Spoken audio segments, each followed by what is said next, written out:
Well, this was the last day of a rare summer session here at Queen's Park. It ended as the Ford government passed Bill 5. That's the legislation I was telling you about earlier that allows the province to cut Toronto City Council almost in half.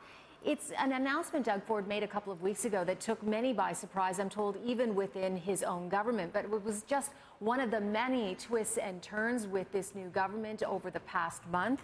The Conservative government hit the ground running, making many election campaign promises become a reality.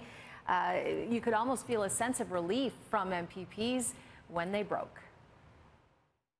How are you? I'm good. How are you? Oh, look, it's been a wild run, eh? That is an understatement of epic proportion. This was a government determined to prove to voters it was going to get things done, and it worked at lightning speed. Here are some of its major moves. Hydro One CEO, dubbed the $6 million man by Doug Ford on the campaign trail, gone. They're gone. They're done. Cap and trade, the Liberal plan to reduce gashouse emissions, axed. And so were green energy programs funded by cap and trade. Cancelling the cap and trade carbon tax is the right thing to do. Buck a beer. We are launching the Buck a Beer Challenge. One of the more popular campaign promises, it's coming to you by Labor Day. Cannabis sales are going private, and the updated sex ed curriculum is going to be replaced by the old one written back in 1998.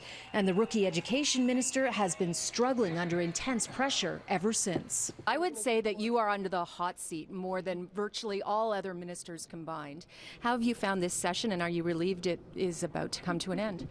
I actually am absolutely honored to have the opportunity to act as the Minister of Education for the province of Ontario. And I'm proud to be a Canadian. The tone in the legislature was intensely combative on all sides. Leader of the opposition, you won't ever have to worry about acting like a leader. The Premier is acting like a dictator. And it hit a new low with accusations the NDP mocked a PC MPP's accent. It's very regrettable, some of the words that are being used in this legislation today. Very regrettable. Any regrets? I mean, do you think you should have used the term fake news? Do you think you need to tone it down a little bit sometimes in the legislature? Yeah, you know something? I regretted the fake news the minute it came out of my mouth. The government's relationship with the media got off to a rocky start, with few questions allowed and staffers drowning out reporters at the end of announcements by clapping loudly. Were you instructed to clap?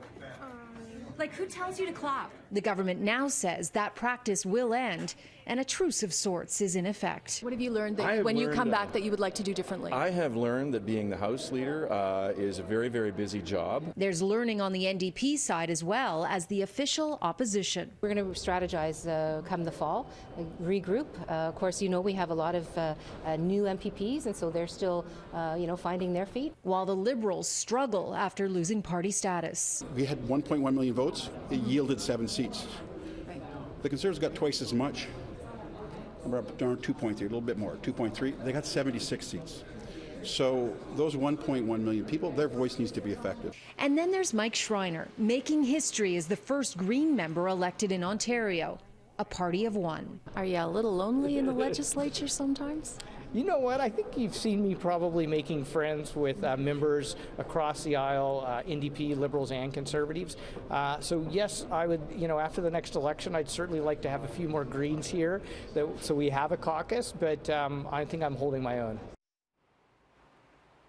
And the MPPs will all be back at it here on September 24th when the legislature resumes.